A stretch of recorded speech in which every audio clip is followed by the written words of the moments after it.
Imagine your life changing in an instant, from an ordinary guy to a famous writer. But then you get caught in a web of lies and a murder that puts your life in danger. This isn't just fiction. It's the story of one man's fight against his past and himself.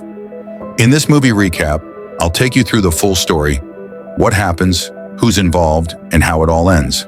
Let's dive right in. At the beginning of the story, we meet a young man named Matthew. He's single, living alone, and currently working on his first novel titled Someone from Behind. Matthew isn't anyone special. He's just a poor guy with big dreams, dreaming of becoming a famous writer one day.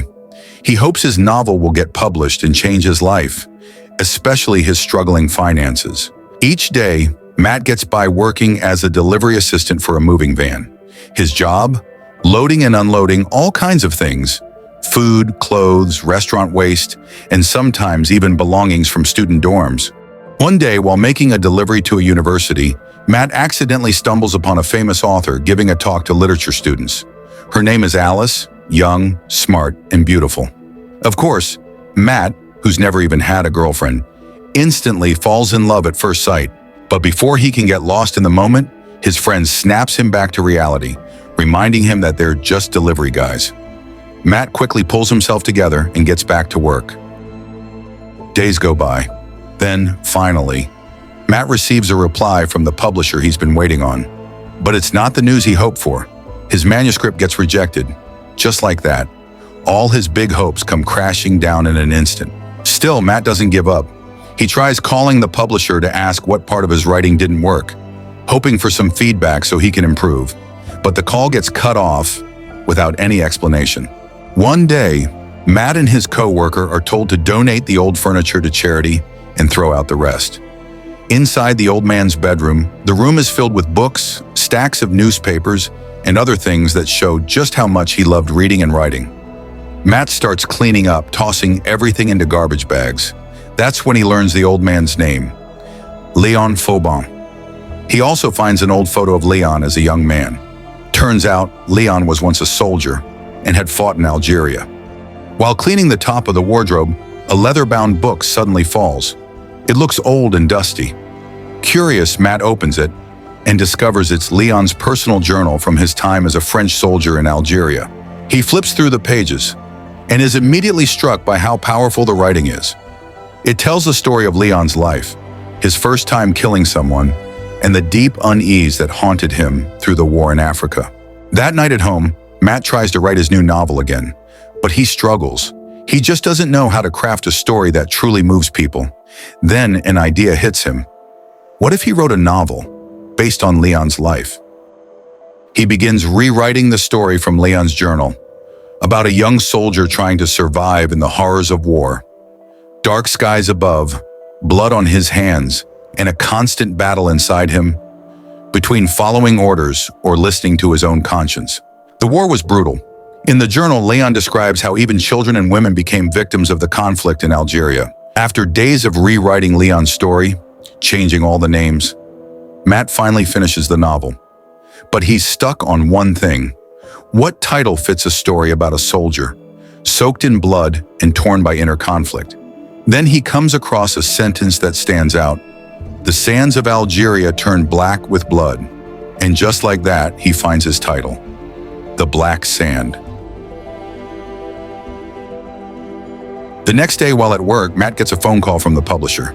They tell him The Black Sand is an incredible novel, and they'd love to meet him in person. Matt is thrilled. His dream is finally starting to come true. But deep down, there's a sense of unease, because the story didn't truly come from him. To prepare, Matt writes down key points from Leon's journal, so he can explain the plot smoothly when meeting the publishers. After memorizing everything, he burns the journal, and he makes a choice. He'll claim the story as his own.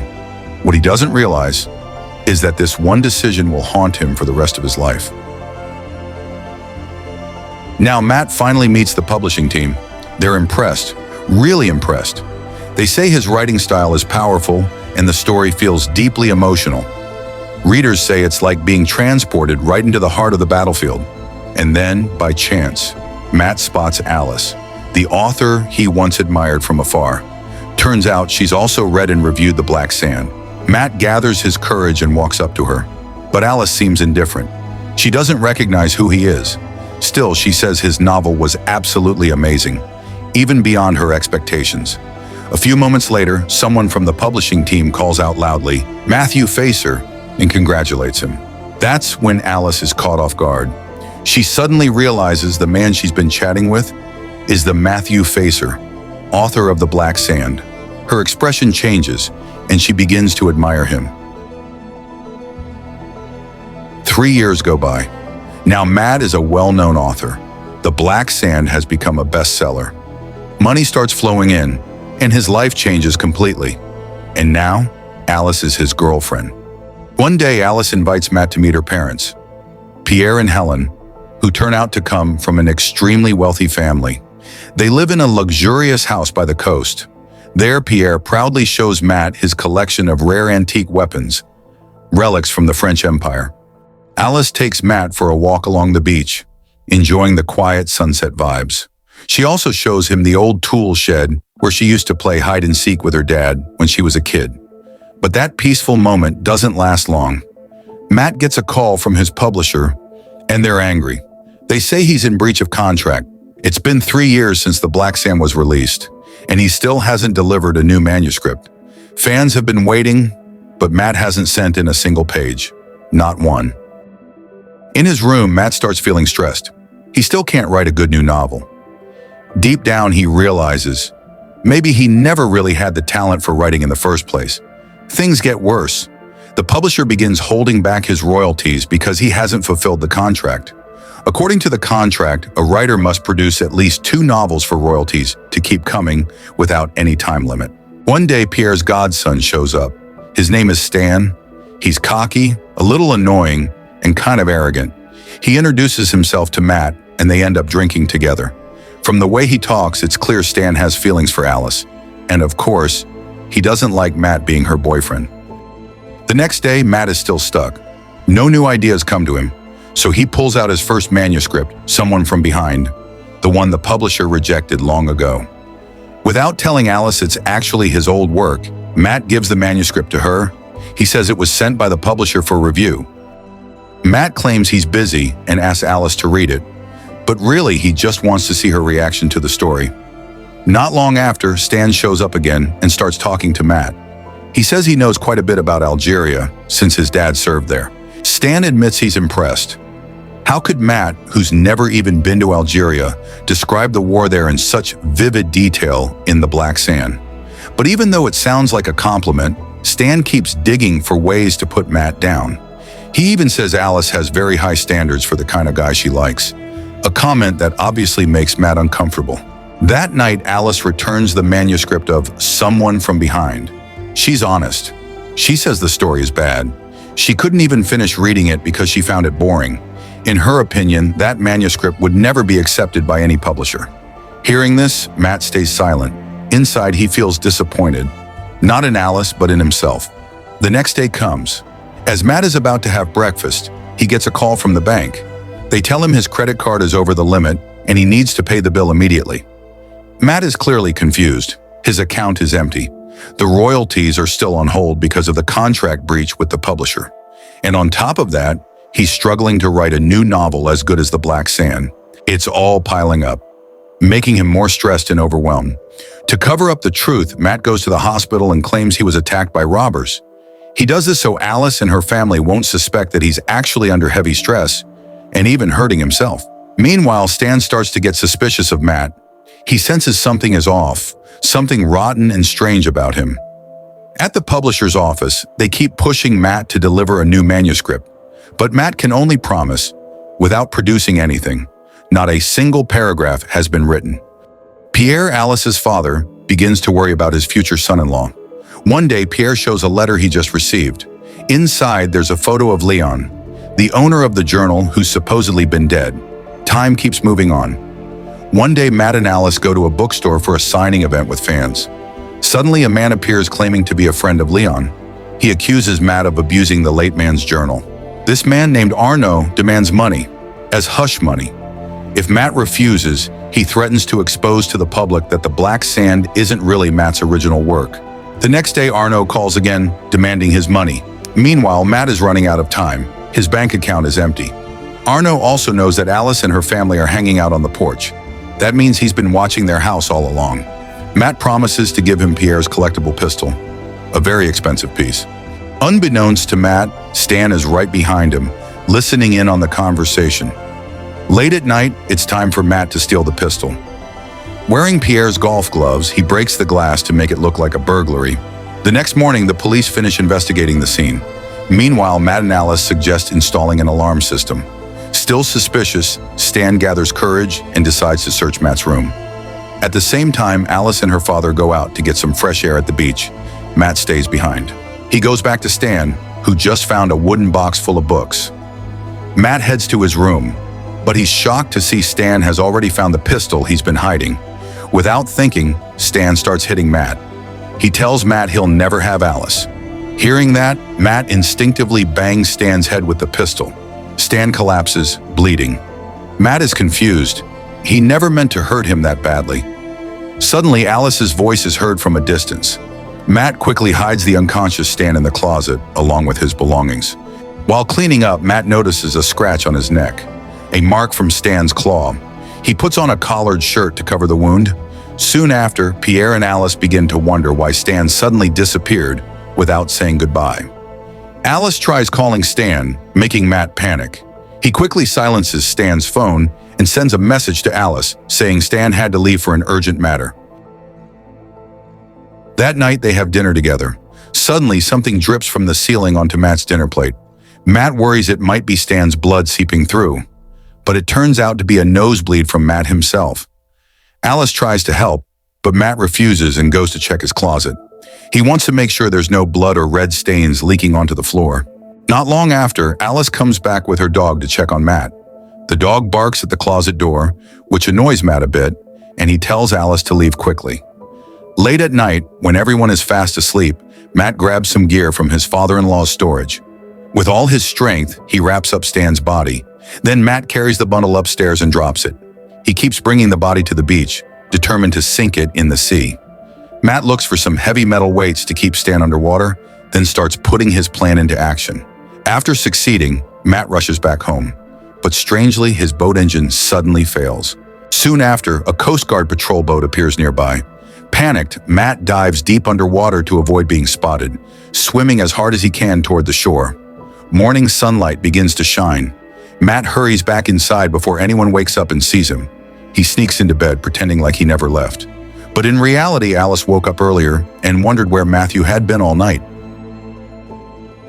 Later that day, Alice wakes and starts looking for Matt, thinking he might be at the beach.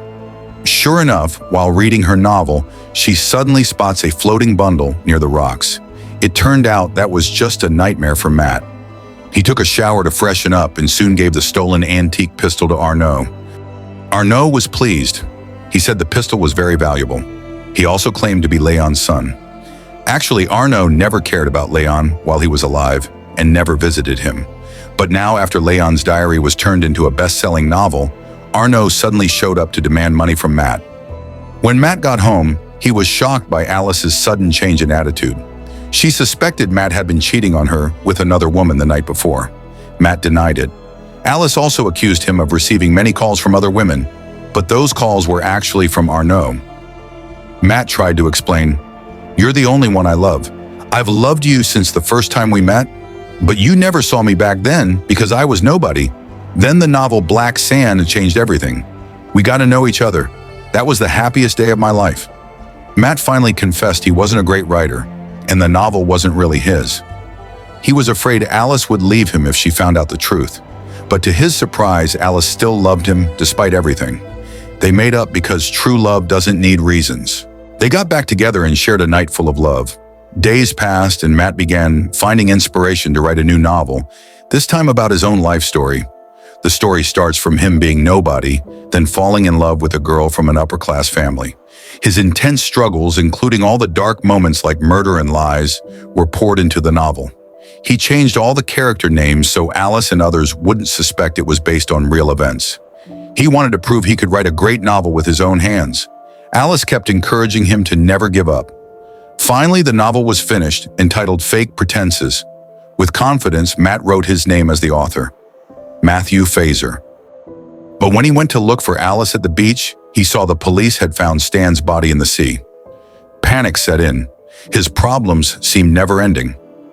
Not long after, the police came to their house and informed them that under Stan's fingernails, they had found a piece of skin, possibly from the killer. The police asked everyone in the house to take a DNA test in Paris the following Sunday, including neighbors and anyone who knew Stan. But the problems didn't end there. Arno called again, demanding more money and blackmailing Matt. All this made Matt even more frustrated and confused. He was terrified that when the DNA results came out, they would reveal he had killed Stan and that he would go to prison. So Matt started thinking hard about how to get out of this mess. The next day, Alice and her parents went to Paris to visit Stan's family and pay their respects. Matt couldn't join them and said he had a meeting with the publisher. Whatever his plan was, Matt gave Alice the novel he wrote about his own life, asking her to read it. He promised he would meet her in Paris for the DNA test on Sunday. Now it was time for Matt to confront Arno, who kept threatening and blackmailing him. Matt planned to sabotage Arno by putting a coin inside the slot of his seatbelt. Arno, feeling confident and powerful, threatened to hurt Alice and her family if Matt didn't pay up. He even planned to take the antique collections from their house himself. But then Matt, fed up, crashed the car into the rocks. Fortunately, Matt survived, but Arno was already dead. Matt had a new plan. He moved Arno's body to the driver's seat and put Arno's watch, wallet, and phone on him, hoping everyone would believe it was Matt who had died. All of this was done in the hope that Matt wouldn't have to take the DNA test in Paris and avoid ending up rotting in prison. But the risk was huge. He would be presumed dead and never be able to live with Alice again. To make the plan perfect, Matt set fire to the car and Arno's body with gasoline. Then he disappeared, so the whole world would believe he died in the accident. 2 days later, Matt, now hiding in a hotel, saw the news. Matthew Fazer, the author of the phenomenal novel Black Sand, was declared dead in a tragic accident. Fast forward 2 years, Matt returned to his old life, a scrap hauler. He accepted that he wasn't a great writer, and maybe this was just his fate. To him, it was better to be an ordinary man than to be famous and end up decaying in prison. Even though the pay was small, at least his life was peaceful. No more living a lie. But not long after, rain poured down on the city streets. As Matt passed by a bookstore, he was shocked to see his photo displayed in the window. The novel he once wrote, False Pretenses, the story of his own life that he gave to Alice, had been accepted by a publisher and became a bestseller all across Europe and America. And there he also saw Alice holding a little baby. It was Matthew Jr., their son. Matt looked sad, unable to hold his adorable child. Suddenly, Alice glanced toward the window, and that's where the story ends.